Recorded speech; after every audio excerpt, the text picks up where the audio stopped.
travelling without Nico and Inoki, Williams and Sanchez as well, so how big of a blow could that be for them, especially because they need to score something? It doesn't matter. For us, it doesn't matter. For us, it's the top team of Athletic. I understand that it's hard to play with key players, but for us, it doesn't matter. We need to go to the game. It's a final for us, so we need to go to the game and try to win the game. We noticed Delict wasn't trained today. What is the severity of this issue, and who else is unavailable? It's not a big issue. That is a good thing. He cannot play tomorrow. Will not play on Sunday, but then we will check day by day. We will see.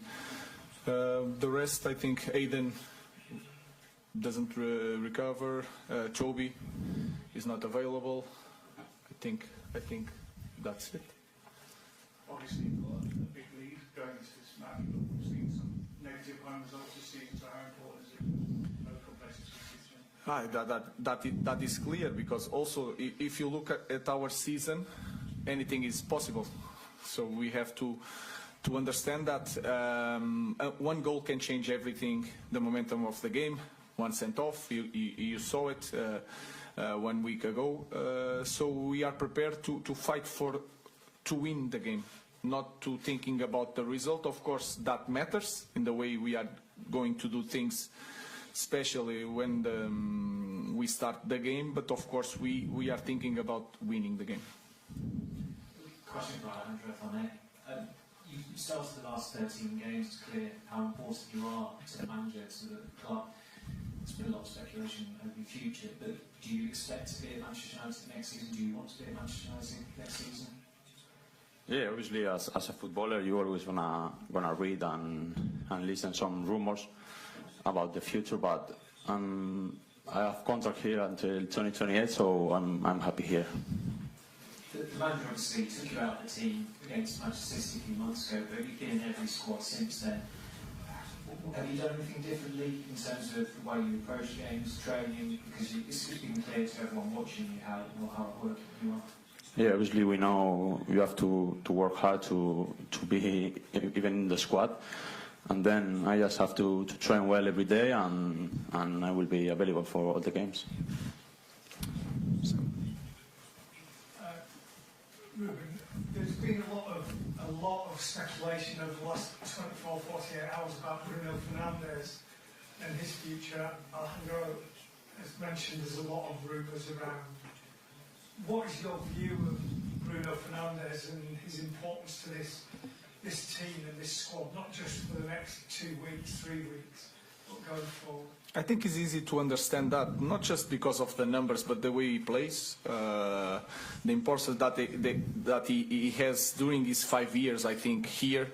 He's a top player. We need the top players. He's a leader. He's the captain. So he's really important. It's normal that there's a lot of clubs that want a player like Bruno, like Garnacho, like others, but we want to keep the best players, and Bruno is clearly one of the top players in the world. So our idea didn't change. We want Bruno here. Can I just ask you, Alejandro, at the start of your career, you came in, played a lot of games, got a lot of positivity last year. This season you've been part of a struggling team. Managers come in and been fairly brutal in terms of some of the things that he said about the team. How has that gone down in the dressing room, and how is that for a young player to deal with? Yeah, I think it's not easy when in middle of the season you change, for example, the manager and all the stuff. But yeah, in my mind it's always try to work hard every day and try to show the manager in this case that I need to play, and this is the only thing I have to do. Brian, is Yamalaga here for CBS. How many times have you watched the Athletic Club game, and does the result reflect what happened on the pitch really? I think I watched a lot of time, the 30 minutes, the first 30 minutes, and I forget the rest, because you cannot prepare a game with 11 against 10, with 2-0 in that moment. So I watched, and I felt that, again, I had the feeling that they were really intense, but most of the opportunities was a little bit our fault. We lost the possession. It was hard to find some plays that they build up since the defense, the midfielders, the offense, and they create the chance. It was more like we have the ball, we lose the ball, we have problems.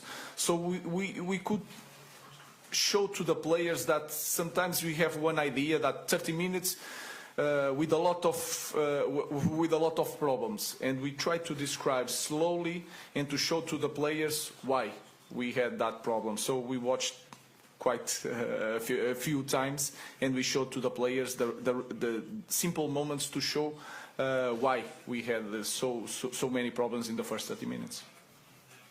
Question for Alan, mate. You're one goal involvement away from matching Cristiano Ronaldo's record at this club when he was 21, 25 goal involvements in the Premier League. I just wondered what kind of example does that set to you? What parts of your game do you think you need to improve to keep going the path that you are?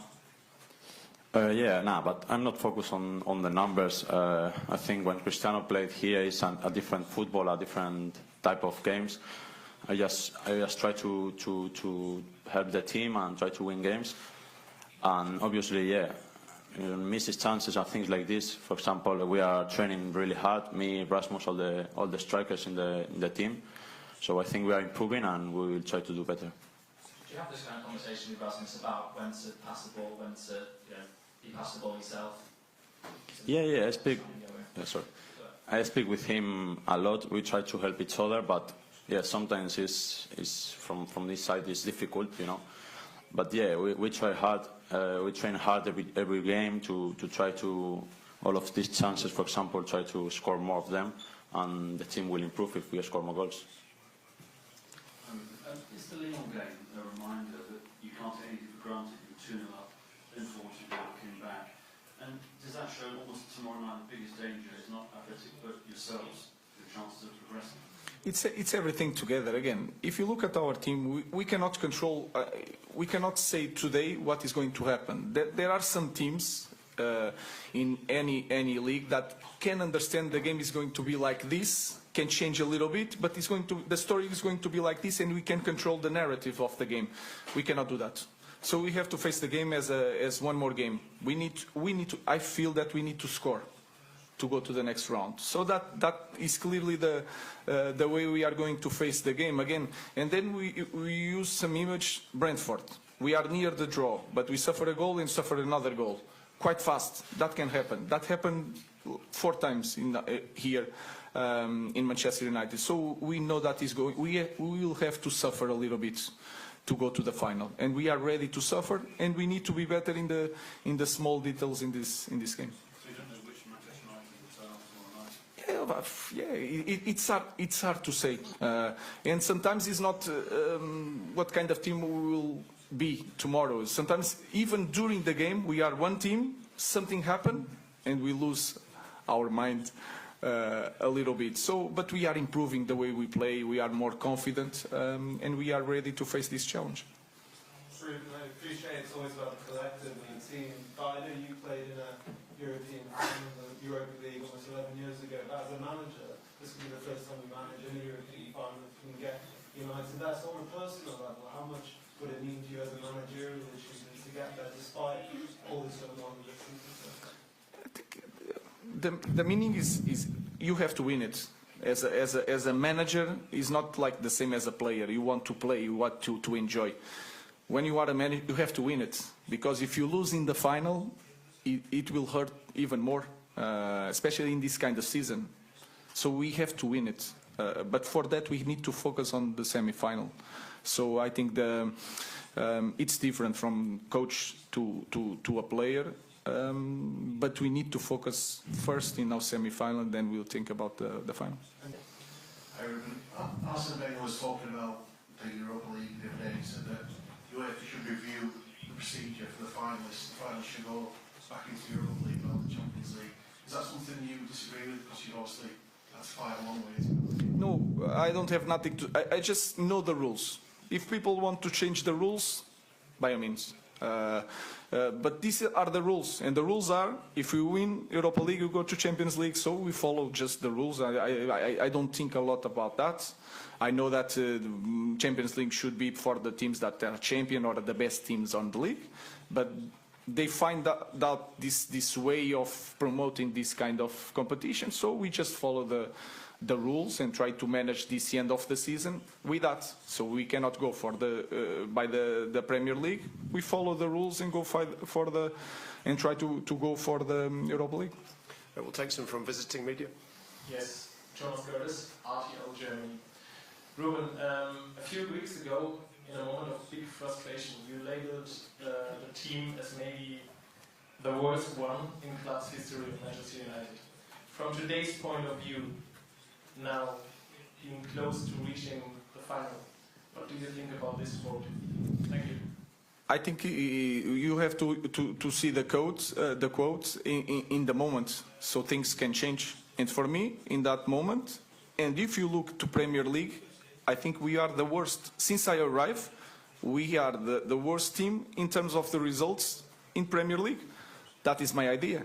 In the end of this season, we can be the worst team in Premier League in history with a European title. So we will not change nothing. We know that this season was really disappointed for everybody. Nothing is going to change. So in that moment, sometimes I have to think a little bit more, but I felt that, and I still feel that this season was the worst in the, I don't know in history, but for sure in the last, 50 years, I don't know, I have no idea. Thank you. Just one question to the player, because if a manager is talking like this, what's going on in your mind hearing this kind of quotes, and what's going on in the locker room? In terms of what, sorry? In terms of these drastic quotes, like being the worst team. Yeah, we know we are not doing a great job in the Premier League, but the manager said before we follow the rules, and now we have for us it's a final. Tomorrow we're gonna face the game like if it's 0-0, and we'll try to win the game, not just the global. And yeah, then if we win the Europa League, we will be in the Champions League, and then we can face the next season with a better mentality and different way. Okay, one minute.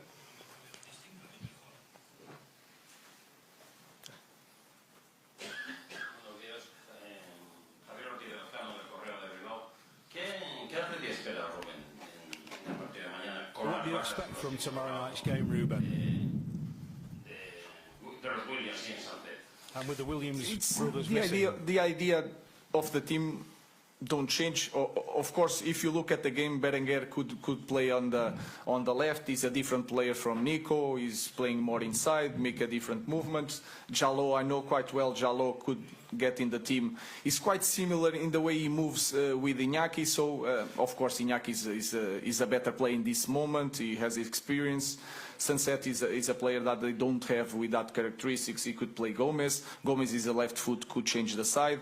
So I think the idea of Athletic will not change, but the characteristics of the players will change, and that is important for us to know, to understand better the game. So it's going to be a strong team with a strong identity, with some players that are not playing so much, and that's it. That happened in any team. Okay, in the middle.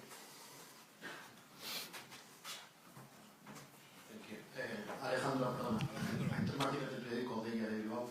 Creo que tienes una relación con Pachi Alonso, con un aficionado del Athletic. No sé si intercambiado algún mensaje en redes, te sigue. ¿Qué te dice? ¿Cómo lo estás viviendo él? ¿Y qué te dice? ¿Cómo lo vives tú también desde la pelota con el Athletic? ¿En español o en inglés? ¿Cómo lo quieras? No, sí, es un amigo de la familia y tenemos relación, he estado varias veces con él, pero sí, es fan del Bilbao y Athletic de Bilbao. Y nada, me escribió, me dio la enhorabuena por el partido, por la victoria, y dijo que iban a venir con todo a intentar remontar, y bueno, también le deseo suerte a ellos.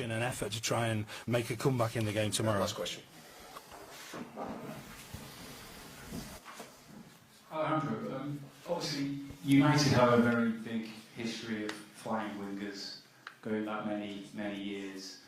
Since Ruben came in, the system, the formation has changed quite dramatically. How have you found the change, the adaptation to this new system, playing as like a number 10 and not an out-and-out winger? And do you think we can actually see your best in that position, or do you still very much see yourself as an out-and-out winger? Yeah, I think it's difficult for everyone when and it's in the middle of the season when a new manager coming in and we change the formation, but we just need to follow the rules, and I'm trying to improve every day. Obviously, the manager knows the characteristics of the players. If you see the games, too many times I play, for example, wide on the wing, and the wing back is coming inside. So we will try to do, depends of the players we have, and yeah, I think we are improving as a team also. Has it been hard, like mentally, tactically, as well as the game, to make that adaptation for you personally in the season? Have you found it a challenge? Yeah, I think it's a little bit hard, but it's just the mentality, you know. I think the first two months, when I think November, December was very difficult for me. But yeah, my mentality is to keep working, to keep trying, and show to the manager and all the stuff that I have to play, and that's it. We'll leave it there. Thank you. Thank you.